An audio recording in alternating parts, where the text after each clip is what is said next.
The sound of shattering glass pierced the night as Josephine Rafferty's trembling hands dropped her mother's cherished silver-framed mirror onto the hardwood floor of her bedroom. Blood drained from her face as she reread the letter her father had left on her bedside table, the words blurring through her tears. "Arrangements have been made. The Sisters of Eternal Devotion await you on Sunday next. It is for your own salvation, daughter. Wyoming Territory, 1878. Josephine had just celebrated her 20th birthday last week, believing her father's unusually generous gifts and kind words meant reconciliation after months of bitter arguments. Now she understood his true intentions. The convent wasn't just a threat, it was to be her prison. Josephine paced the confines of her bedroom, the walls of her father's grand house in Jackson suddenly feeling like they were closing in on her. Outside, the Teton Mountains stood silhouetted against the night sky, their peaks promising a freedom she might never know again. Edmund Rafferty had once been a different man. Before her mother's death 3 years ago, he'd been stern but fair, a respected banker who'd built his fortune in this growing frontier town. Now he was consumed by a religious fervor that had twisted him into someone Josephine barely recognized, a man determined to control every aspect of his daughter's life, particularly her refusal to marry the aging widower who was his business partner. "A woman needs guidance," he'd said just yesterday over dinner. "Without your mother's influence, I fear for your soul, Josephine. Your rebellious nature and independent thoughts will be your downfall." Rebellious nature. The words made her wince. Was it rebellious to want to choose her own husband? To dream of love rather than a marriage of convenience to a man 3 decades her senior? To wish to continue helping teach at the town school rather than be relegated to silent domesticity? Josephine wiped her tears with the back of her hand and began to gather her most precious belongings. She wouldn't go without a fight.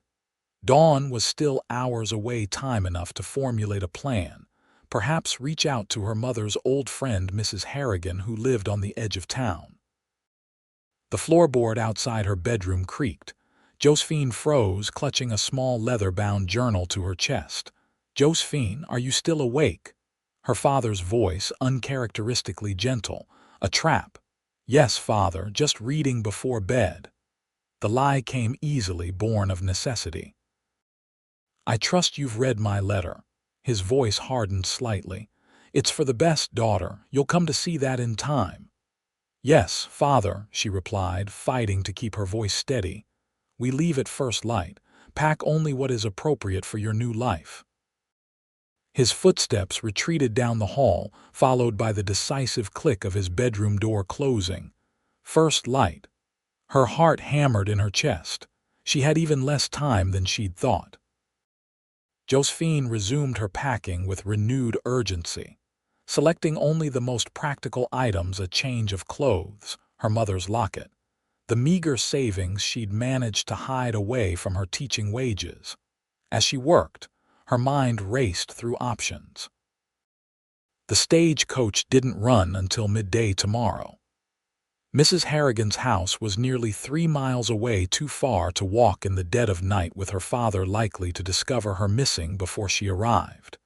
She needed a horse, money, and a plan that extended beyond simply running away.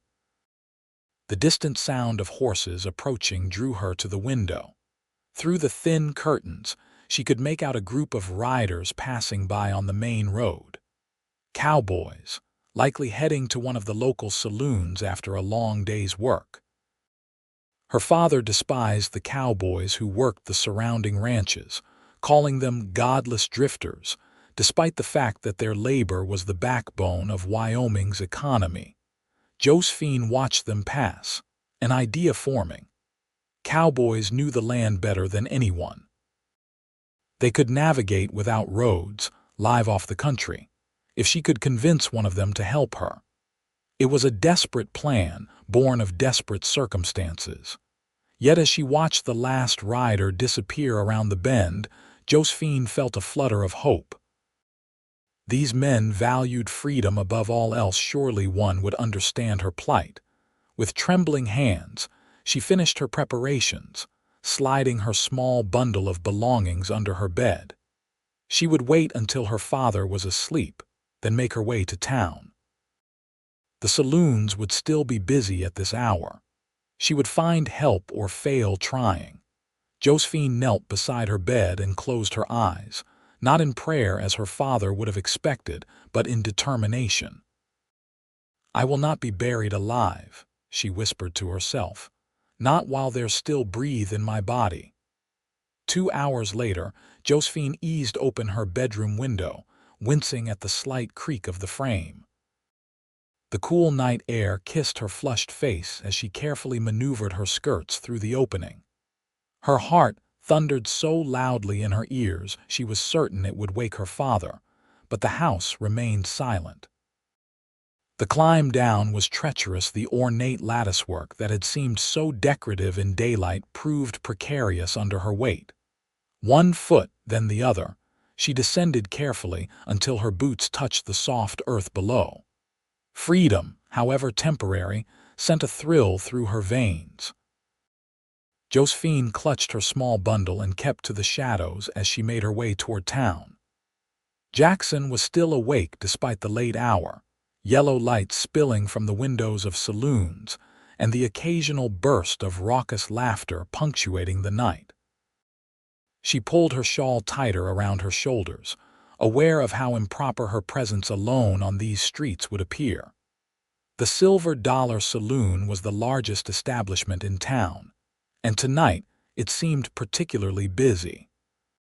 Josephine hesitated in the shadows across the street, watching men come and go. How could she possibly approach one of them? What would she say? "Miss, are you lost?" The deep voice behind her nearly caused Josephine to scream.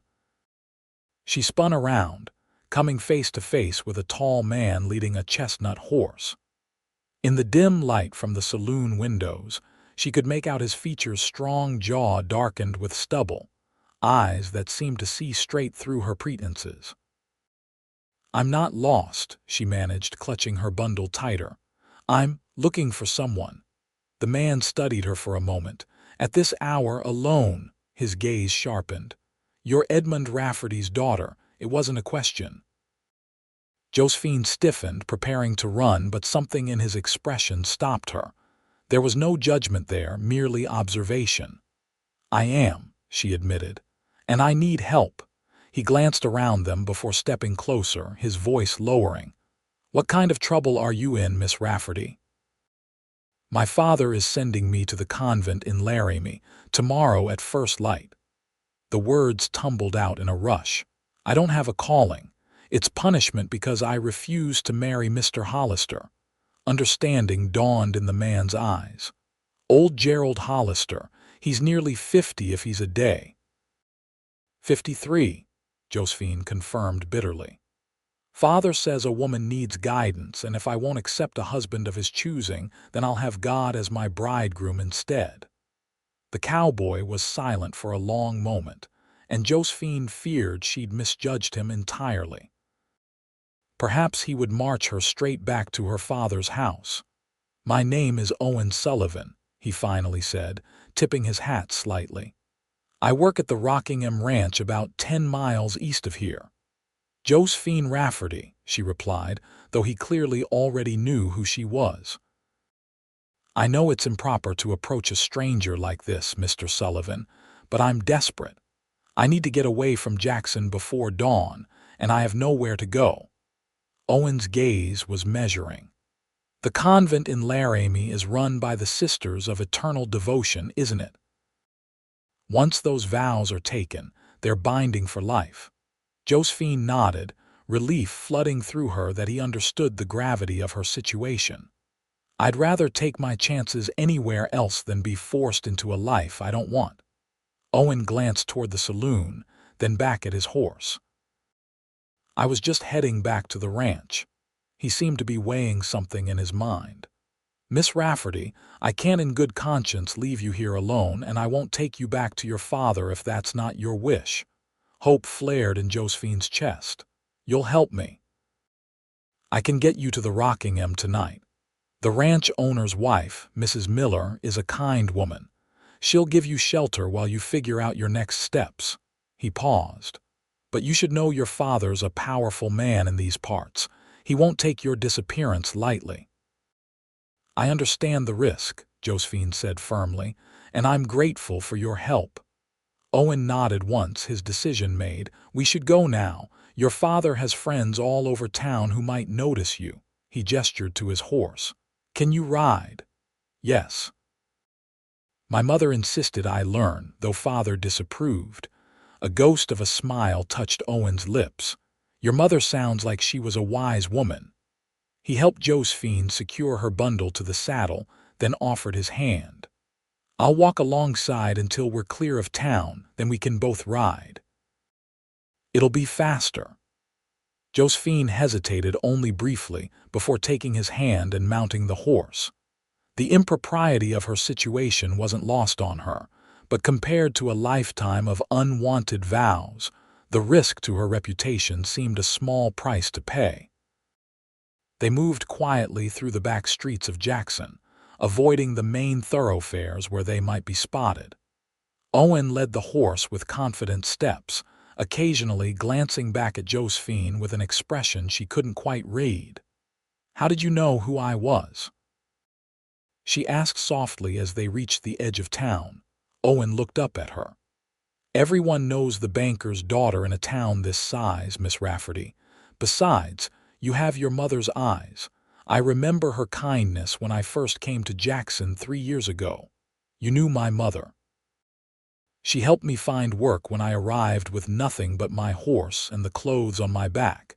Never asked for anything in return." Owen's voice held genuine respect. "I was sorry to hear of her passing." Josephine felt tears prick her eyes at the unexpected connection. She would have hated what fathers become.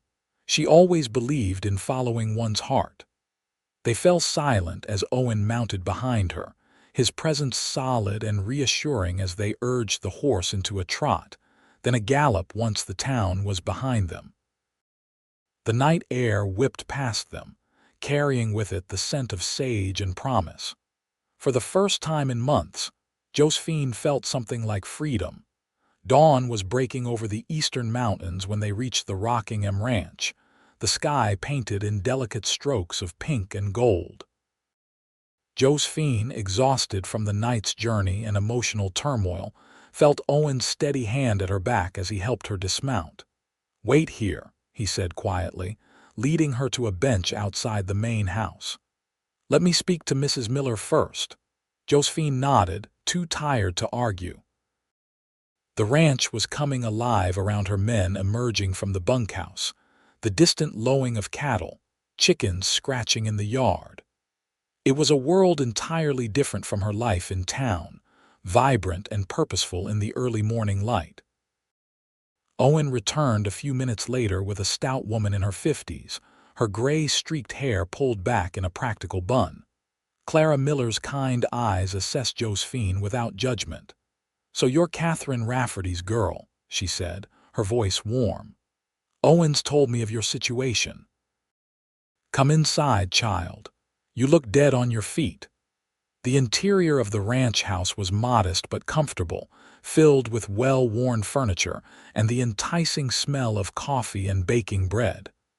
Mrs. Miller guided Josephine to a small bedroom off the main hallway. "Rest here. We'll talk when you wake." She squeezed Josephine's hand. "Don't you worry about a thing right now. You're safe here." The simple kindness nearly undid Josephine after the tumultuous night. "Thank you," she managed, her voice thick with emotion. Owen remained in the doorway, his hat in his hands. "I'll be seeing to my duties, but I'll check on you later, Miss Rafferty." After they left, Josephine sank onto the narrow bed, too overwhelmed to even remove her boots. Despite her fears and uncertainties, exhaustion claimed her almost immediately, pulling her into dreamless sleep. When she woke, sunlight was streaming through the small window beside the bed. For a disorienting moment, Josephine didn't recognize her surroundings, the patchwork quilt covering her, the simple wooden furniture, the vase of wildflowers on the dresser. Then memory flooded back, her father's letter, the desperate flight from home, Owen Sullivan's unexpected help. She sat up quickly. How long had she slept? Was her father already searching for her? A soft knock at the door interrupted her rising panic. "Miss Rafferty, are you awake, Mrs. Miller's voice?" "Yes, please come in," Josephine called, hastily smoothing her rumpled dress and hair. Mrs. Miller entered carrying a tray with a steaming bowl of stew and fresh bread. "You've slept most of the day away, but you clearly needed it." She set the tray on a small table. "Eat something, then we'll talk." Josephine realized she was ravenous. "What time is it?" "Nearly 4 in the afternoon. Owen's been keeping an ear out for news from town." Mrs. Miller's expression grew serious. "Your father's got men searching. They came by the ranch a few hours ago." Josephine's spoon clattered against the bowl. "They were here." "Did they?" "No, child. My husband told them we hadn't seen hide nor hair of you." Mrs. Miller settled into a chair near the bed. "Owen made sure to be out with the herd when they came by. No sense inviting questions." Relief washed over Josephine, followed quickly by guilt. "I've put you all at risk." "I never meant to." "Nonsense," Mrs. Miller interrupted firmly. "No woman should be forced into vows she doesn't want to take. Your father's abusing his authority as your parent." She reached over to pat Josephine's hand. "My sister was forced into a convent when we were girls. She died there, never knowing a life of her own choosing. I won't see that happen to another young woman if I can help it." Tears welled in Josephine's eyes. "Thank you. I don't know how I'll ever repay your kindness." "You can start by eating that stew before it gets cold," Mrs. Miller said practically. "We need to discuss your options. You can't stay here indefinitely. Your father will eventually think to search the ranch more thoroughly, especially once he learns Owen was in town last night." Josephine ate while Mrs. Miller outlined the possibilities. The stage coach to Cheyenne was an option, but Edmund Rafferty's influence extended there as well. Heading north toward Montana Territory might offer more safety, but the journey would be difficult for a woman alone. "I have an aunt in Denver," Josephine offered hesitantly. "My mother's sister. Father cut ties with her after mother died, said she encouraged mother's willful ways. She might take me in." Mrs. Miller nodded approvingly. "Denver's a good choice, far enough away and big enough to get lost in." She considered for a moment. "But getting there won't be easy. It's a long journey, and your father will have people watching the stage-coach stations." A knock at the door interrupted their conversation. Owen stood in the doorway, his hat in his hands and dust from the day's work covering his clothes. His eyes found Josephine's immediately. "Glad to see you're awake, Miss Rafferty." His voice was as steady as she remembered from the night before. "I've just come from the North Pasture. Thought you should know your father's doubled the reward for information on your whereabouts. $500 now." Josephine paled. "So much." "He's telling folks you were kidnapped," Owen continued grimly. "Says you'd never leave willingly, especially not with your delicate constitution." Anger flashed through her. "Delicate constitution? I've never been sick a day in my life. He's the one who—" She stopped, taking a deep breath. "I'm sorry, this isn't your problem to solve." "Maybe not," Owen agreed, "but I'm involved now all the same." He glanced at Mrs. Miller. "Madam, with your permission, I'd like to propose a solution." Mrs. Miller nodded, a knowing look in her eyes. "Go on, Owen." "I'm due to deliver horses to Fort Collins day after tomorrow. It's not Denver, but it's on the way. From there, Miss Rafferty could take the train south." He turned to Josephine. "I could escort you safely that far." "Why would you do this for me?" Josephine asked, studying his face. "You barely know me." Something flickered in Owen's eyes. "I respect your right to choose your own path, Miss Rafferty, and—" He hesitated. "I owe your mother a debt I can never repay. She believed in me when no one else would. Helping you feels like honoring her memory, Mrs." Miller rose from her chair. "It's a sound plan. Owen knows the back trails better than most, and a woman traveling with a man will draw less attention than one alone." She gave Josephine a gentle smile. "Think on it, dear. I'll leave you two to talk, after Mrs." Miller left. A slightly awkward silence fell between them. Owen remained by the door, as if respecting the propriety of not being alone with her in a bedroom despite the extraordinary circumstances. "I understand if you don't trust me, Miss Rafferty," he said finally. "But I give you my word as a man that I'll see you safely to Fort Collins and ask nothing in return." Josephine studied him, this tall cowboy with serious eyes who had already risked much to help her. In the daylight, she could see him more clearly. Sun-browned skin, strong features, and a quiet dignity in his bearing that belied his simple clothes and occupation. "I do trust you, Mr. Sullivan," she said softly, surprising herself with the truth of it. "And I accept your offer with gratitude." Relief crossed his features. "We'll leave before dawn tomorrow. Mrs. Miller will help you prepare." He turned to go, then paused. "And Miss Rafferty, you might want to consider changing your appearance somewhat. Your father's description of you is circulating widely." Josephine touched her distinctive auburn hair, a legacy from her mother.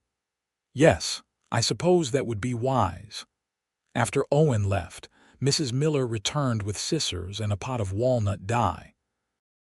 "It's a shame to cut such beautiful hair," she said as Josephine sat on a stool in the kitchen. "But it'll grow back. Freedom's worth more than a few locks."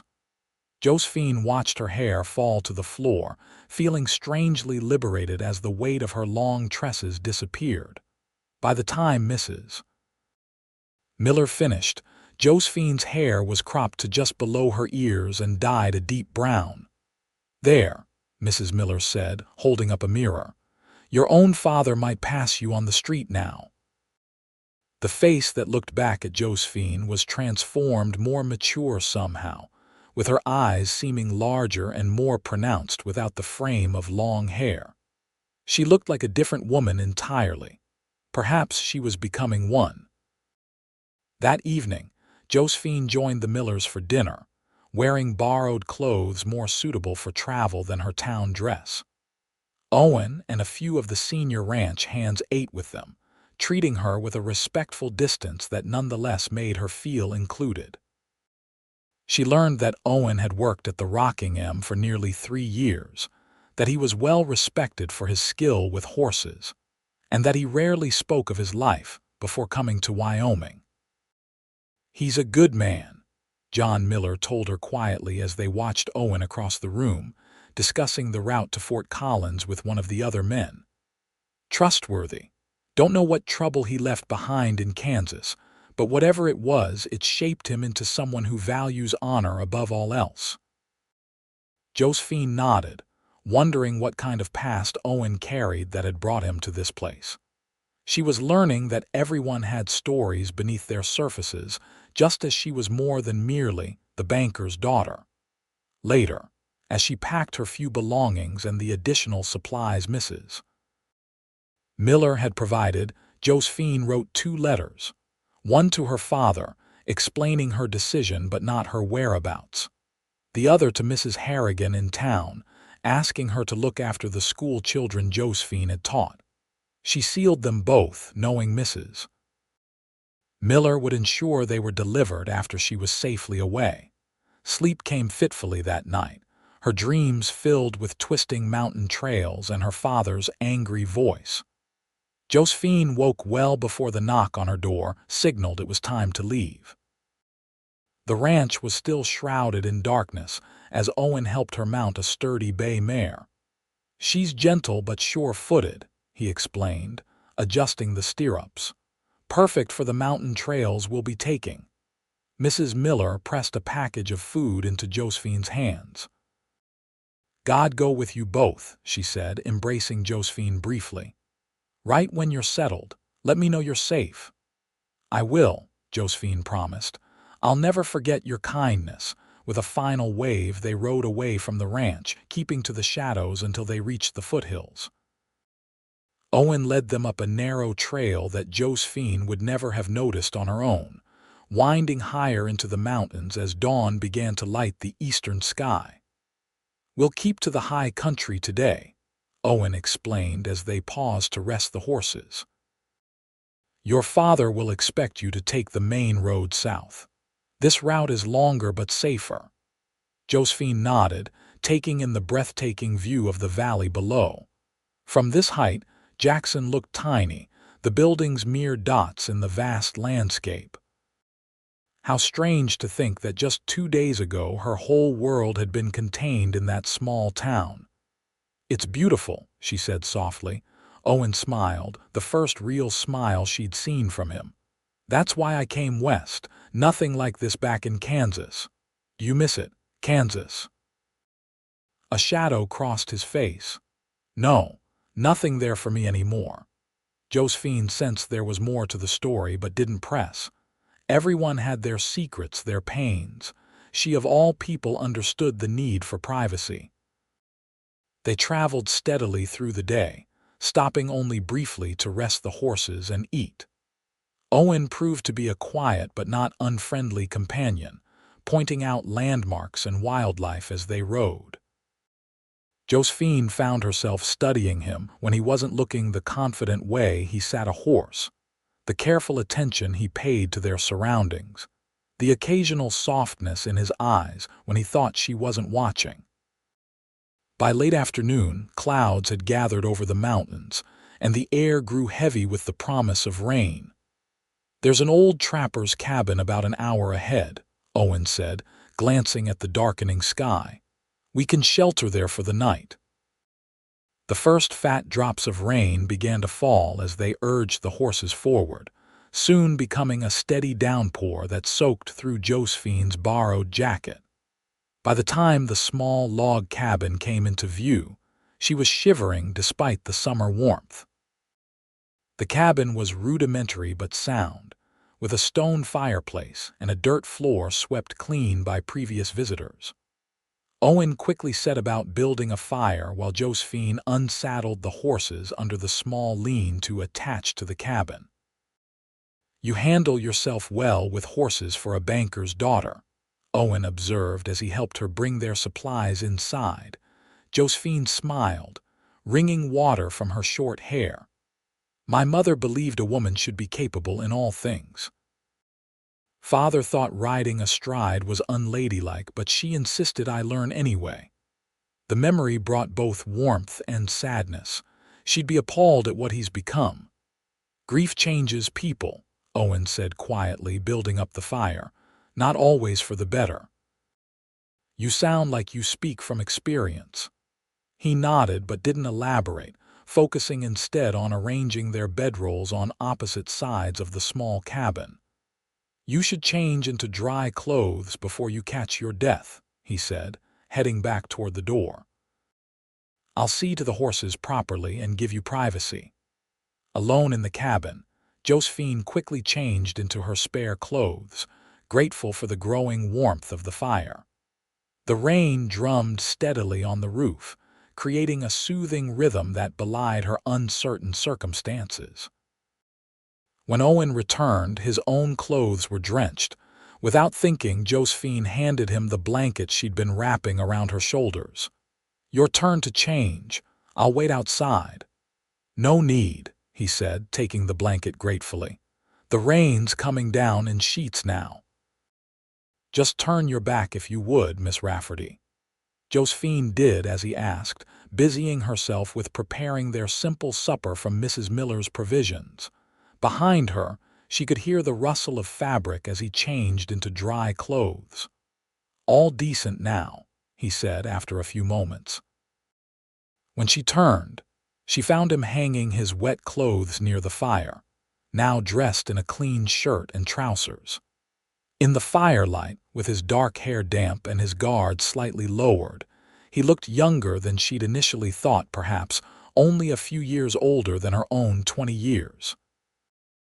They ate their supper in companionable silence, the crackling fire and drumming rain the only sounds. Josephine found herself oddly comfortable in this strange situation, alone in a remote cabin with a man she barely knew, yet feeling safer than she had in her father's house these past months. "May I ask you something, Mr. Sullivan?" she ventured as they finished their meal. "Owen," he corrected. "Seems strange to stand on formality given the circumstances, and yes, you may ask." "Owen, then." His name felt right on her lips. "You mentioned owing my mother a debt. What did you mean?" He was quiet for so long that Josephine thought he wouldn't answer. Finally, he spoke, his voice low against the background of rain. "I came to Wyoming running from trouble. Bad trouble. I'd fallen in with the wrong sort after my parents died, made choices I'm not proud of." Owen stared into the fire. "By the time I reached Jackson, I was hungry, broke, and desperate. Your mother found me collapsed outside your father's bank. Instead of calling the sheriff, she brought me food and arranged work at the Rockingham." "That sounds like her," Josephine said softly.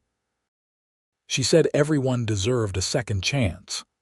He met Josephine's eyes across the fire. "She was right. That chance changed my life. When I heard what your father planned for you," he stopped, seeming to catch himself.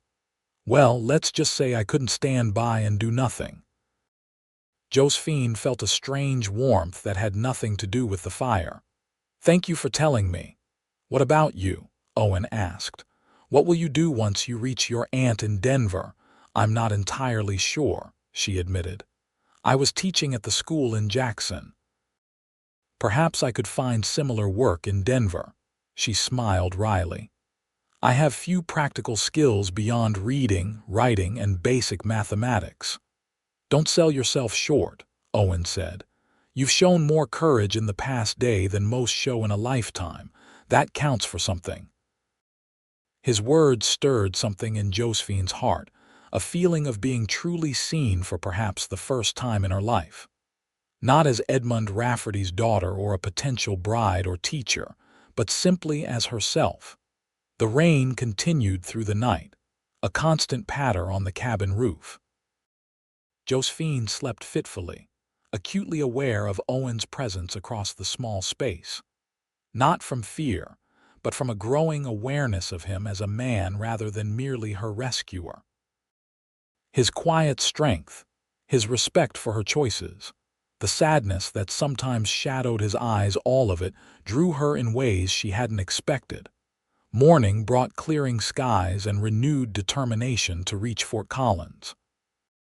They set out early, following game trails and little-used paths that wound through forests and across high meadows brilliant with wildflowers after the rain.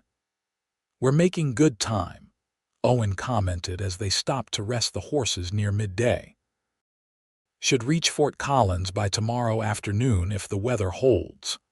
Josephine nodded, trying to ignore the twinge of regret that their journey would soon end. "And then you'll return to the Rockingham." "That's the plan," he confirmed, though something in his tone suggested uncertainty. "Mr. Miller's counting on me to be back within the week." They rode in silence for a while, each lost in their own thoughts. The trail narrowed as they descended into a steep ravine, forcing them to ride single file. Owen led the way, occasionally glancing back to ensure Josephine was managing the difficult terrain. The attack came without warning. 3 men on horseback emerged from the trees ahead, blocking the narrow trail. Owen reined his horse sharply, raising a hand to signal Josephine to stop. "Afternoon, gentlemen," he said calmly, though Josephine could see the tension in his shoulders.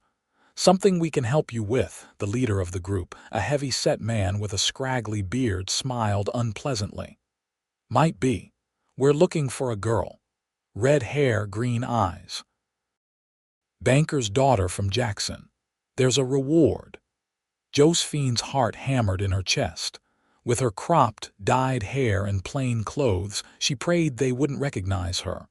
Owen's posture remained relaxed, though his right hand rested casually near his holstered gun. "Haven't seen anyone matching that description. My wife and I are heading to Fort Collins to visit her sister." The man's eyes narrowed as he studied Josephine. "Your wife, huh?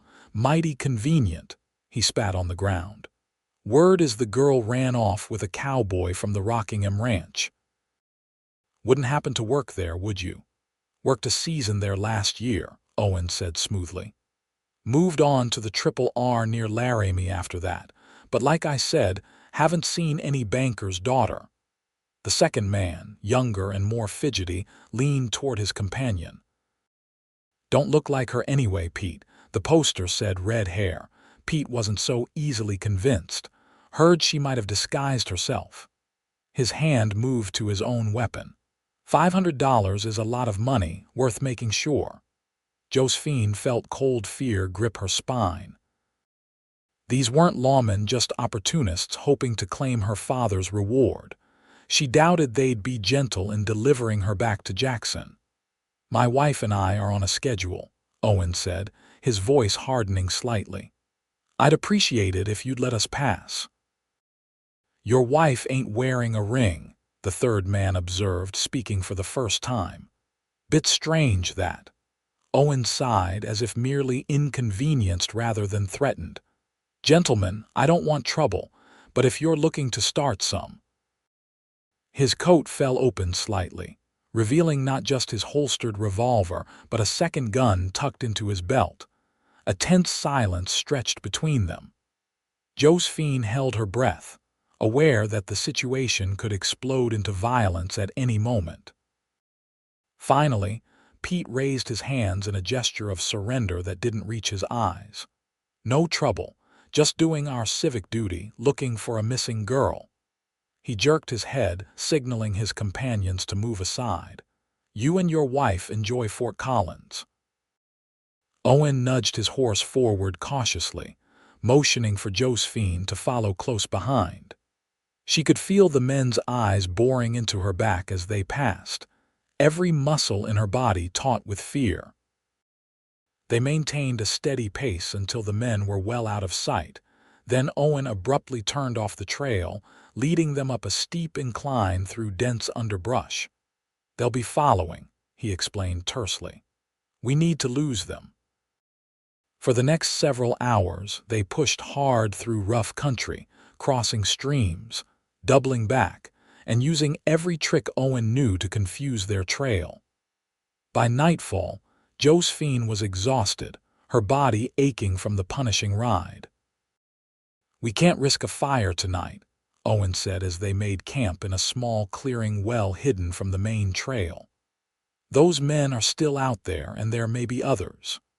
Josephine nodded, too tired to argue. They ate a cold supper and prepared for an uncomfortable night. As darkness fell, the temperature dropped sharply and Josephine found herself shivering despite her blanket. "Here," Owen said, moving closer and offering his own blanket. "Take this too." "Then you'll freeze," she protested. After a moment's hesitation, he settled beside her, close enough to share warmth but maintaining a respectful distance. "We'll both stay warmer this way," he said practically. Josephine knew she should object to such intimacy, but the simple truth was that she felt safe with Owen in a way she never had with any other man. "Thank you," she said quietly. "Not just for the blanket, but for everything. You could have been killed today." In the darkness, she could just make out his profile as he looked up at the stars. "Those men weren't killers, just greedy. Still, you put yourself at risk for me." Owen was silent for a long moment. "When your mother helped me, she didn't ask questions or judge me for my past. She just saw someone who needed help and gave it freely." His voice softened. "You remind me of her, same courage, same heart." The comparison to her beloved mother touched Josephine deeply. "I've been trying to live up to her example, not always successfully." I'd say running from a forced life in a convent shows plenty of courage. There was a smile in his voice. Catherine Rafferty would be proud of you, Josephine. It was the first time he'd used her given name, and hearing it in his deep voice sent an unexpected thrill through her. I hope so, she whispered. They fell silent, listening to the night sounds of the forest. Despite the hard ground and the lingering fear of pursuit, Josephine felt a strange contentment. Here, under the vast starry sky with Owen beside her, she felt more herself than she had in years. What was she like? Owen asked softly after a while. Your mother. Beyond her kindness to strangers, I mean. Josephine smiled into the darkness. She was vibrant, always laughing, always curious about everything. She read voraciously and insisted I do the same. A woman's mind is her greatest asset, she used to say. Wise words. She and father used to argue about it. He thought too much education would make me unmarriageable. Josephine sighed. After she died, he became obsessed with correcting what he saw as her dangerous influence on me.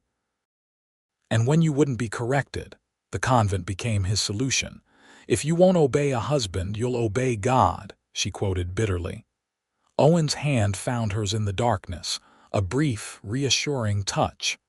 Some men mistake control for love. Your father doesn't understand that the strongest women make the best partners, not the most obedient ones. His words warmed her more than any blanket could. Is that what you believe? It's what I know. There was something in his voice, a personal understanding that hinted at his own experiences. Tell me about your life before Wyoming, Josephine ventured. If you don't mind. Owen was quiet for so long that she thought he wouldn't answer. When he finally spoke, his voice was low and measured.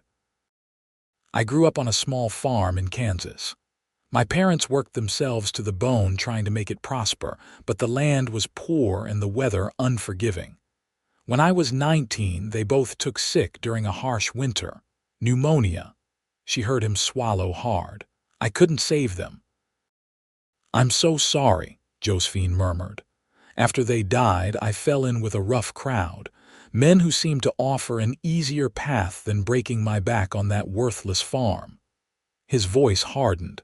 They turned out to be bank robbers. I was young and angry at the world, thought the banks had taken everything from my family. It seemed like justice at the time. Josephine felt no judgment, only sorrow for the young man who had lost so much. What happened? Our last job went wrong. A guard was shot not by me, but I was there. An accomplice to it all. The self-recrimination in his voice was clear. I ran, kept running until I reached Wyoming.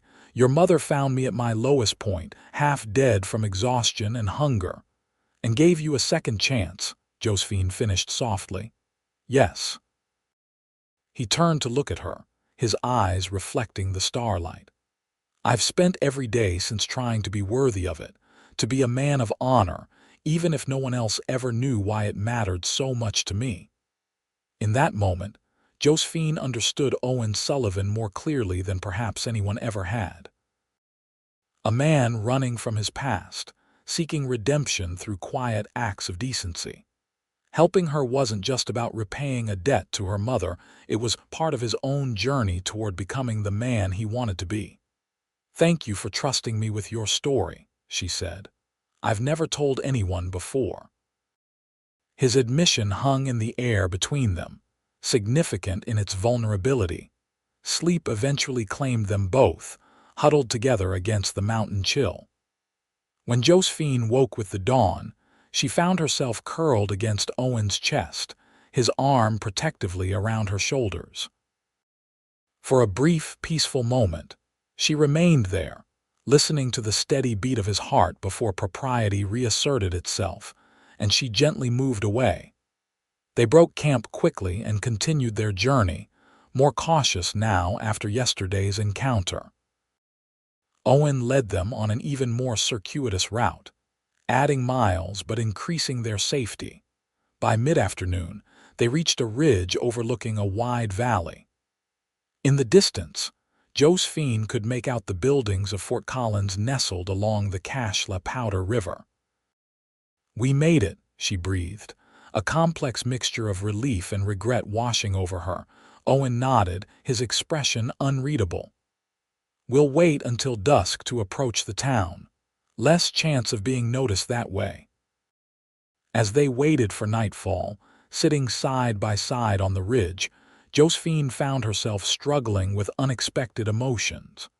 The thought of saying goodbye to Owen filled her with a sadness that seemed disproportionate to their brief acquaintance. "Will you write to me?" she asked suddenly. "Once I'm settled in Denver." Owen looked surprised, then pleased. "If you'd like that, I would." Josephine gathered her courage. "These past few days have been terrifying and dangerous, but also, I've never felt more alive, more myself." "Freedom has that effect," Owen said with a small smile. "It's not just the freedom." The words tumbled out before she could reconsider them.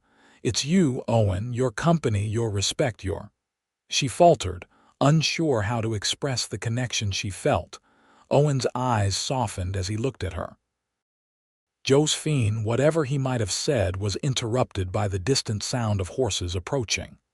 Owen was on his feet instantly, drawing his gun as he moved to the edge of the ridge. Riders, coming fast. His expression darkened.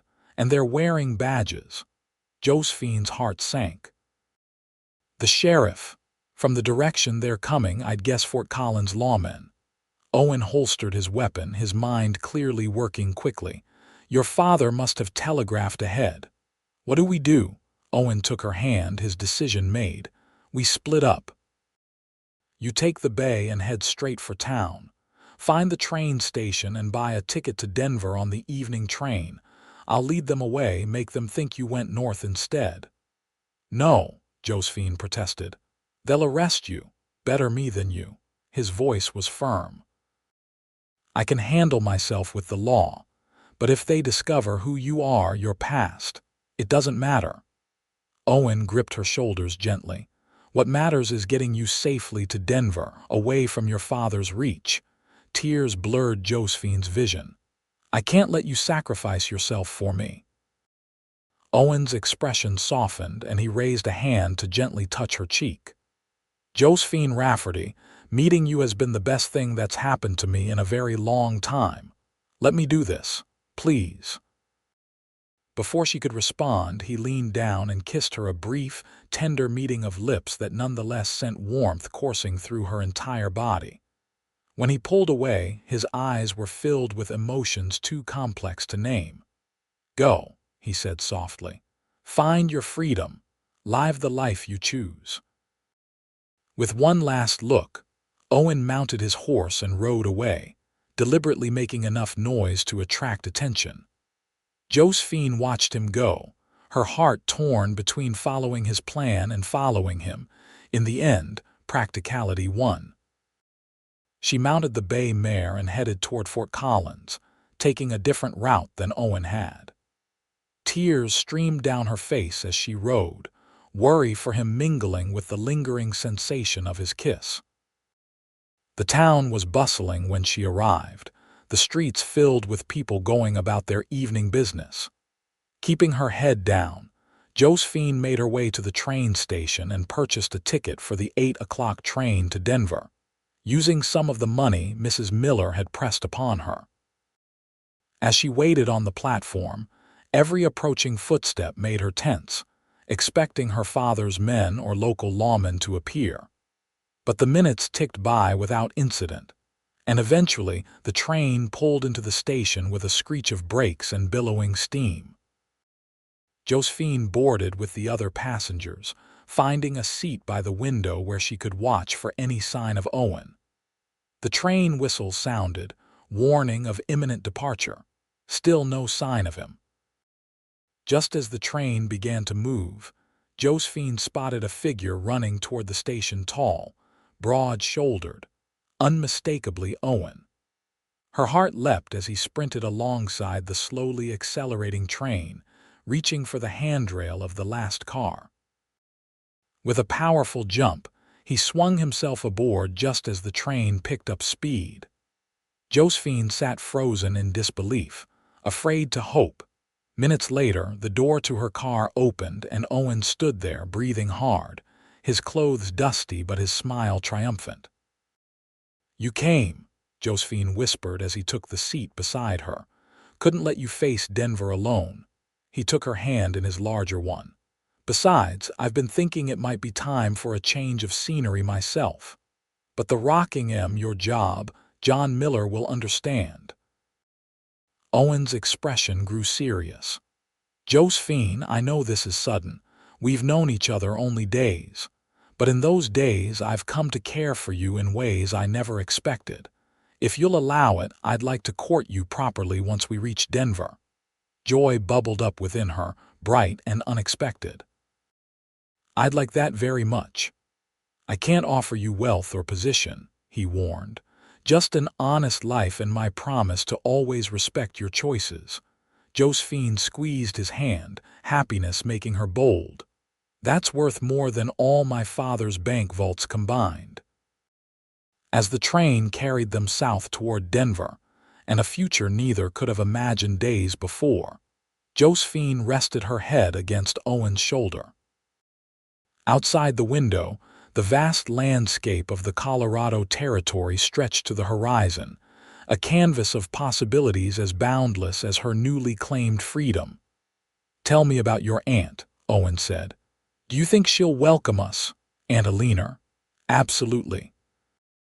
She's my mother's opposite, in many ways practical where mother was dreamy, blunt where mother was diplomatic, but they shared the same fierce belief in a woman's right to choose her own path." Josephine smiled at the memory of her aunt's rare visits. "She never married, runs her own dressmaking shop in Denver. Father called her a spinster with dangerous notions." Owen laughed. "Sounds like exactly the ally we need."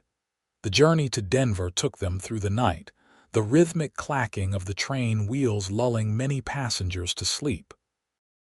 Josephine and Owen remained awake, talking in low voices, filling in the gaps of their brief but intense acquaintance. She told him of her childhood dreams of becoming a writer, of the stories she'd secretly penned in the margins of her school notebooks. He spoke of his love for open spaces, his skill with horses, his hope to someday have land of his own. By the time dawn broke over the eastern plains, Josephine felt as though she'd known Owen Sullivan her entire life. Denver Station was a bustle of activity when they arrived, the city already awake and thriving in the early morning light. Josephine led the way through streets that grew increasingly familiar as they approached the neighborhood where her aunt's shop and residence were located. Alina Randall's establishment sat on a corner of a respectable business district, the window displaying elegant dresses that spoke of her skill with a needle. The bell above the door jingled as they entered, and a tall, silver-haired woman looked up from where she was pinning a hem on a dress form. "We're not open for another." She stopped abruptly, her eyes widening. "Josephine, is that you under that dreadful haircut?" Josephine laughed, rushing forward to embrace her aunt.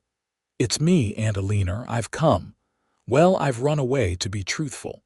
Alina held her at arm's length, assessing her niece with shrewd eyes. "From your father, I presume?" At Josephine's nod, she made a sound of satisfaction. "About time. Catherine would have done the same years ago if she'd had your courage." Her gaze shifted to Owen, who stood respectfully near the door. "And who is this?" "Owen Sullivan, madam." He removed his hat. "I helped your niece escape a situation not of her choosing." Alina's eyebrow arched. "Did you indeed? Well, come upstairs, both of you. You look exhausted, and this story clearly requires tea and privacy." Over strong tea and freshly baked scones in Alina's comfortable apartment above the shop, Josephine recounted the events of the past few days, her father's letter, Owen's timely intervention, their journey to Fort Collins and narrow escape. Alina listened without interruption, her expression growing increasingly indignant. When Josephine finished, she set down her teacup with a decisive click. "That brother-in-law of mine has lost what little sense he ever had," she declared. "Forcing a bright young woman into a convent against her will. In this day and age, unconscionable. He'll be looking for me," Josephine said worriedly. "He might think to check here." "Let him," Alina said with a dismissive wave. "This is my home and my business. Edmund Rafferty has no authority here." Her expression softened as she looked at her niece. "You're welcome to stay as long as you wish, Josephine, and to make a life here in Denver on your own terms." "Thank you, Aunt Alina." Tears of relief pricked Josephine's eyes. Alina turned her attention to Owen. "And your intentions, young man? A cowboy without prospects is hardly a conventional choice for a banker's daughter." "Aunt Alina," Josephine protested, but Owen held up a hand. "It's a fair question, madam." His voice was steady as he met Alina's challenging gaze. "I care deeply for your niece. I admire her courage, her intelligence, her kind heart. I've asked permission to court her properly, and if she'll have me someday, to build a life together based on mutual respect and love." Alina studied him for a long moment, then nodded approvingly. "Well said, Mr. Sullivan. You'll need employment, of course." "I'm good with horses, madam. I can find work at one of the livery stables." "My friend George Hanson runs the largest stable in Denver," Alina said thoughtfully. "I'll write you a letter of introduction. He's always complaining about the quality of men he's forced to hire." Owen looked surprised at her easy acceptance and assistance. "That's very kind of you, Miss Randall." Alina smiled, the expression transforming her stern features. "Catherine would have liked you, Mr. Sullivan. That's recommendation enough for me." She rose from the table. "Now, both of you should rest.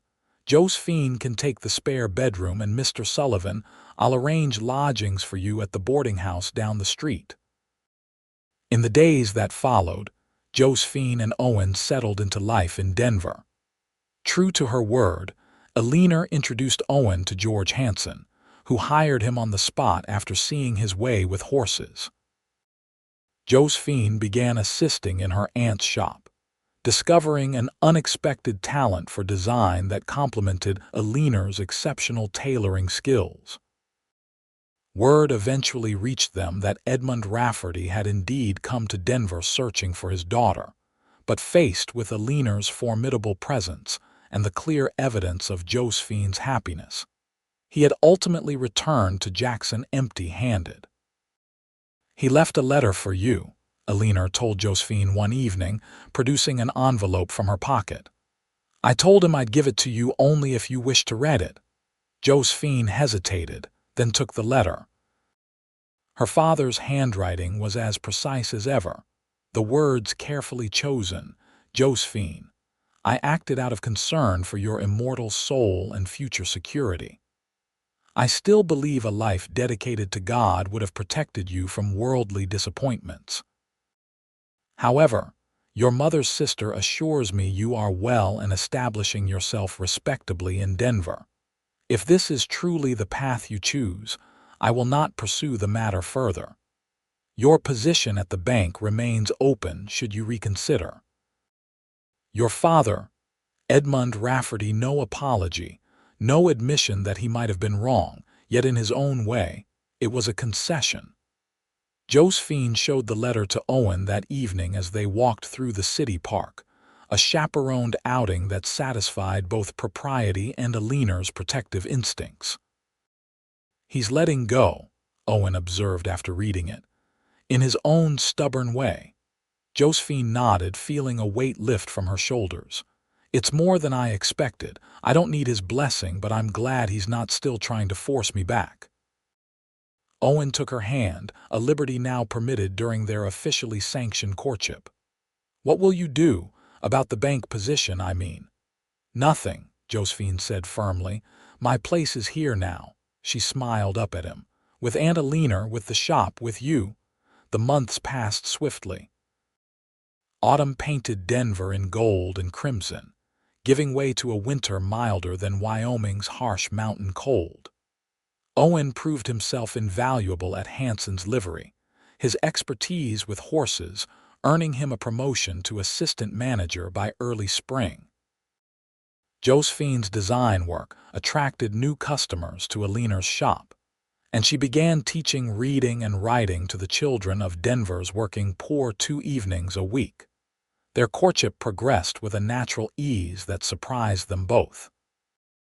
Owen's initial hesitance to speak of his feelings gave way to an eloquence that left Josephine breathless.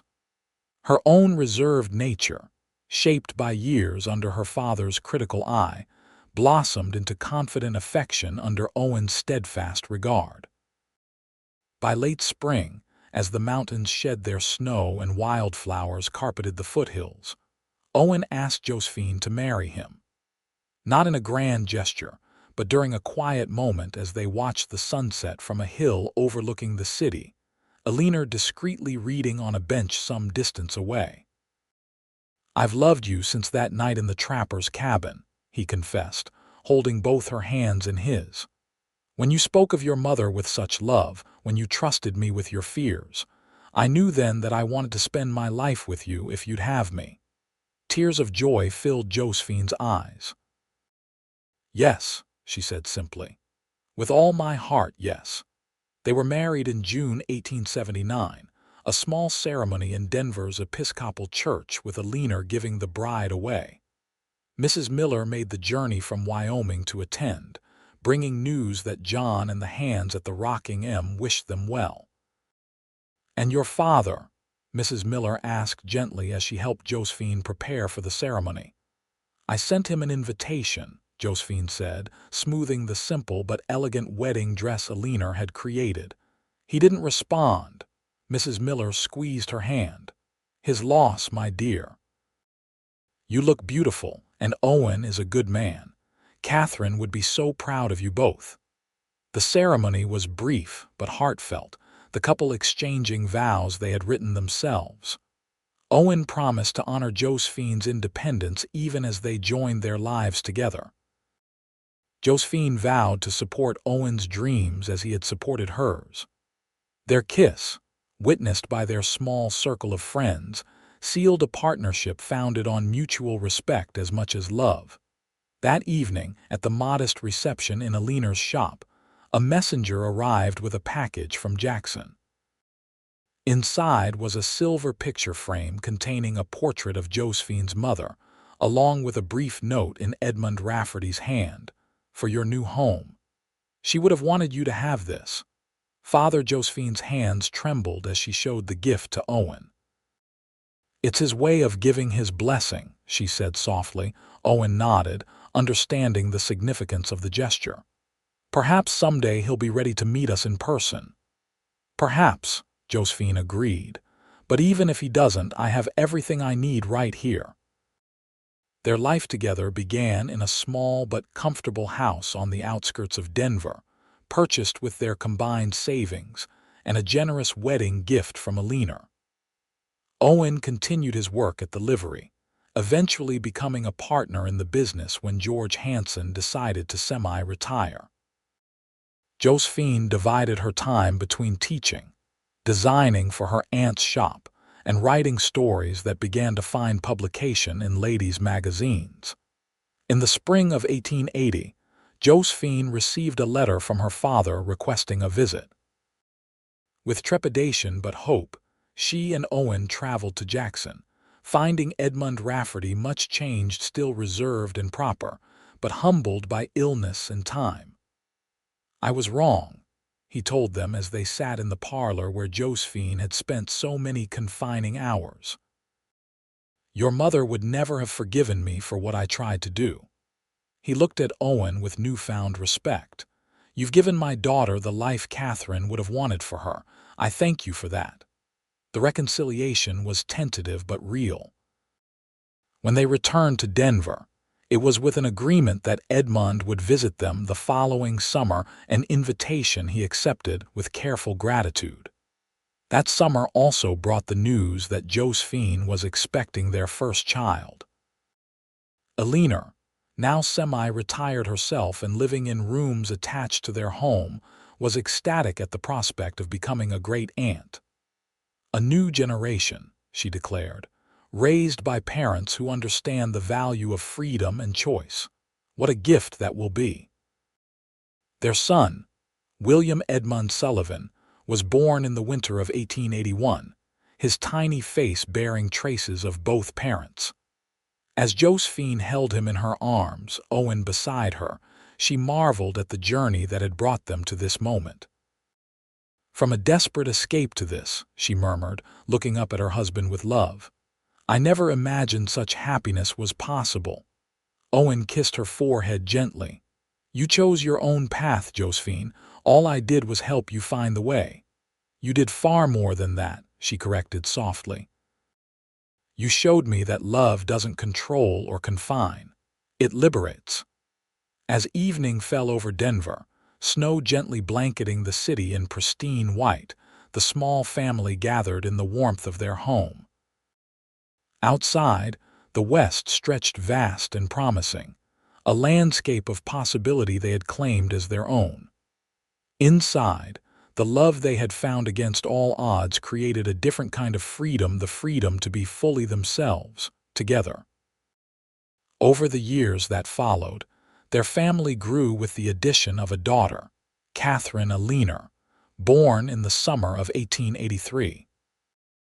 Edmund Rafferty became a doting grandfather, visiting regularly until his passing in 1889. Reconciled at last with the independent spirit his daughter had inherited from her mother. Owen's work with horses expanded beyond the livery to include breeding and training, his reputation for gentle but effective methods spreading throughout Colorado Territory. Josephine's writing flourished alongside her teaching, her stories of strong women finding their way in the West resonating with readers across the country. Together, they built a life neither could have imagined on that fateful night when a desperate young woman sought escape from a future not of her choosing, and a cowboy with a past found redemption in helping her find freedom. In later years, when asked about their unusual beginning, Josephine would smile and say simply, "Sometimes the right path is the one you make yourself, with courage and a willing heart." And Owen, gray touching his temples but his eyes still bright with love for his wife, would add, "And sometimes, if you're very fortunate, you find someone to walk that path beside you." Their story became part of the rich tapestry of the American West, not one of gunslingers or gold seekers, but of two ordinary people who found extraordinary courage to defy convention and claim the life they desired. A banker's daughter who refused a convent's walls, and a cowboy who helped her escape not just to freedom, but to love.